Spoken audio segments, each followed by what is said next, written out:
Stenography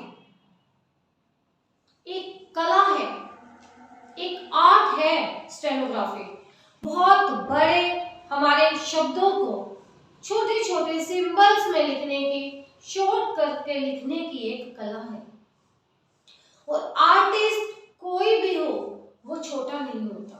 तो हमारी stenography में जो लैंग्वेज है, चाहे हिंदी है, चाहे इंग्लिश है, चाहे पंजाबी है, तो उसके अंदर जितनी भी व्याकरण छुपी हुई है हमें उसकी भी नॉलेज रखनी है। देखो तो कई आपको ऐसे टॉपिक्स मिलेंगे जिसमें कि बोलते समय व्याकरण का कोई भी रूल शो नहीं होगा। कोई भी स्टेनोग्राफी है उसमें हमने केवल एक साउंड को कैच करना है और हमने वर्ड को लिखना है। लेकिन लिखने की स्पीड हम बोलने की स्पीड के साथ साथ नहीं कर सकते। लिखने की स्पीड हमारी स्लो रहती है और बोलने की स्पीड हमारी फास्ट रहती है। तो स्टूडेंट्स, लिखने की स्पीड को बोलने की स्पीड के साथ साथ लिखना होता है हमें स्टेनोग्राफी में। और वो तभी पॉसिबल हो सकता है जब उस लैंग्वेज को शॉर्ट करके लिखा जाए, सिंबल्स में लिखा जाए। तो हमें स्टेनोग्राफी में वही सिंबल्स मिलते हैं जिन्हें कि हमें सेम बोलने के हिसाब से साथ साथ लिखकर उन्हीं शब्दों को उतारना होता है एक नोटबुक में। अब आप ये देखो, आपको अकेली साउंड कैच करनी है। मान लो मैंने आपको कुछ भी बोला, आप साउंड कैच करोगे, मैं मानती हूँ, और ऐसी साउंड जो आप तक नहीं पहुंचेंगी। ग्रामर में, व्याकरण में कई ऐसे रूल्स हैं कि जो बोलते समय हम उनका यूज नहीं करते, उसकी कोई साउंड नहीं आएगी आपके पास। तो आपको लैंग्वेज को शुद्ध रूप में लिखना भी आना चाहिए। आपको लैंग्वेज के अंदर छुपी हुई जो गहराई है व्याकरण की, ग्रामर की, आपको उन तक भी पहुंचना है। तभी आप बिल्कुल एक्यूरेट लिख पाओगे। आपने जो सुना आपने वो लिख दिया, पर आपको लिखते समय ये नॉलेज होना बहुत जरूरी है कि हम जो लिख रहे हैं वो सही लिख रहे हैं या गलत लिख रहे हैं। क्योंकि आपने जो शॉर्ट हैंड में कैच किया उसको आपने उसके बाद लॉन्ग हैंड में भी लिखना है। तो आपको लॉन्ग हैंड लिखते समय ऐसी कोई प्रॉब्लम ना हो जो आपने सुनी नहीं और आप उसमें ना लिख पाओ। वर्ड है तो उसमें ओ की मात्रा आएगी या सिंगल ओ वाले ओ की मात्रा आएगी। जो वर्ड्स चंद्र बिंदी वाले होते हैं या बिंदी वाले होते हैं उनकी नॉलेज आपको रखनी है, वो नहीं बोलेंगे। जो स्पीकर है, जो आपको बोल रहा है, वो आपको ये नहीं बोलेगा बोलते टाइम कि यहाँ चंद्र बिंदु का यूज करना है या बिंदी का यूज करना है। नहीं, उसने आपको ऐसा कुछ भी नहीं बोलना। आपको खुद लिखना है अपनी ग्रामर की नॉलेज के अकॉर्डिंग कि इसमें चंद्र बिंदु का यूज होगा, इसमें बिंदी का यूज होगा। हमने किसी शब्द में हाफ करके लिखना है व्यंजन को या कंप्लीट लिखना है, या किसी जैसे र है वो पदेन के रूप में भी यूज होता है, रेफ के रूप में भी यूज होता है। और जो री की मात्रा है उसका यूज किस तरह से करना है, वो कहाँ आएगी, र कहाँ आएगा, न और अन कहाँ आएंगे, श कहाँ आएगा, दूसरे वाला श कहाँ आएगा। इस सब की नॉलेज आपको रखनी पड़ेगी। जैसे किसी का बहुवचन आपके सामने आएगा तो आपको ये नॉलेज रखनी पड़ेगी कि किस बहुवचन में हमने ऊपर बिंदी का यूज करना है और किस बहुवचन में हमने बिंदी का यूज नहीं करना।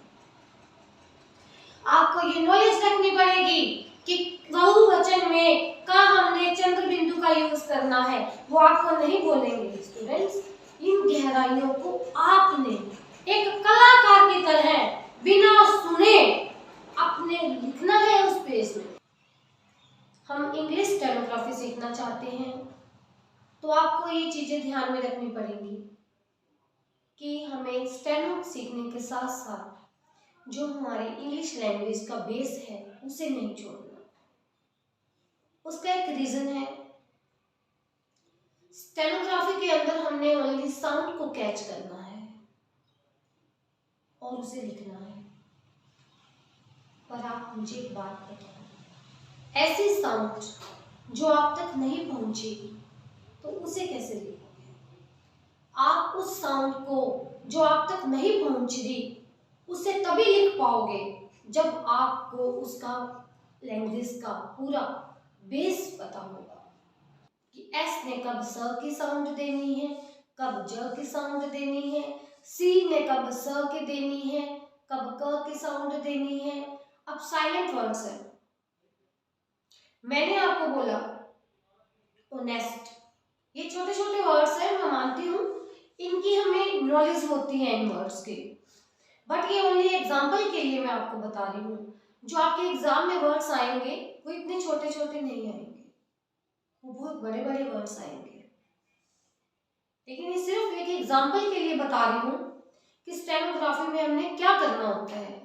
तो मैंने आपको वर्ड बोला ओनेस्ट, साइलेंट वर्ड्स में हमें सभी करने पड़ेंगे। अब ओनेस्ट साउंड ओ से आ रही है, पर आपको जो स्पेलिंग के अंदर एच छुपा हुआ है उसे भी लिखना है। आपने ओनेस्ट सुना, आपने ओ से सुना और आप स्पेलिंग में ONEST तो नहीं लिख सकते, आपको उससे पहले का जो एच है वो भी लिखना पड़ेगा। आपको लैंग्वेज को रॉन्ग नहीं करना। आपने अगर स्पेलिंग को रॉन्ग लिख दिया तो आपका वर्ड रॉन्ग है। तो आपको स्टेनोग्राफी सीखने के साथ साथ ग्रामर का बेस नहीं छोड़ना। आप जिस तरह इंग्लिश में प्लूरल्स को करते हो कि हम एस या ES का यूज करते हैं, आपको ये देखना है कि कहाँ पर एस ने साउंड चेंज करनी है और कहाँ पर एस ने जो साउंड है वो स की ही देनी है। आपको बोलते समय कोई नहीं बोलेगा कि आपके पास साउंड चेंज होकर आ रही है, ऐसा कोई नहीं बोलेगा आपको कि एस है, आपको ऐसे ही लिखना है पर हम साउंड ज की बोल रहे हैं, ऐसा कोई नहीं बोलेगा ना। ऐसे वोवल्स हमारे जिनके कारण से साउंड में इफेक्ट पड़ता है, लॉन्ग वोवल्स होते हैं, शॉर्ट वोवल्स होते हैं। यू कब यू की साउंड देगा और यू कब अ की साउंड देगा, ये नॉलेज आपको होना बहुत जरूरी है। साउंड, जब हमने साउंड कैच करनी है तो आपको ये ध्यान रखना पड़ेगा, साउंड कैच कर रहे हैं हम तो साउंड को सही कैच करना है, हमें गलत नहीं करना। हमने सही वर्ड बनाना है तो आपको इंग्लिश ग्रामर का बेस स्टेनो के साथ साथ लेकर चलना पड़ेगा, तभी आप प्रॉपर स्टेनोग्राफी सीख सकते हो, बेस्ट स्टेनोग्राफर बन सकते हो।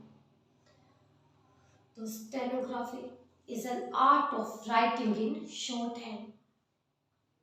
ओके, तो ऑल द बेस्ट। ये मैंने इसीलिए शॉर्ट्स में ऐसे छोटे छोटे टॉपिक्स जो कि बहुत जरूरी हैं एक स्टेनो सीखने के लिए, वो मैंने इसमें ऐड किए हैं। तो आप उनको भी देख लेना एक बार जरूर, ताकि आपको उससे हेल्प मिल सके। जिस जिस टॉपिक की मुझे लगा कि स्टेनो सीखने के लिए नीड है, मैंने उस टॉपिक को शॉर्ट्स में अपलोड किया है। तो आप स्टेनो सीखने के साथ साथ उन टॉपिक्स को एक बार जरूर देखें, इससे आपको बहुत हेल्प मिलेगी। ऐसे इंग्लिश के टॉपिक्स दिए हैं जो कि साउंड पर इफेक्ट डालते हैं, तो आपको स्टेनोग्राफी सीखने के साथ साथ एक बार मैंने उन टॉपिक्स की जो शॉर्ट्स को अपलोड किया है, आप साथ साथ उन्हें जरूर देखें, ताकि आपको स्टेनो सीखने के साथ साथ उसे देखने से उससे आपके बेस को बनाने में बहुत हेल्प मिलेगी। तो आप स्टेनो के साथ साथ उन टॉपिक्स को भी एक बार जरूर देखें।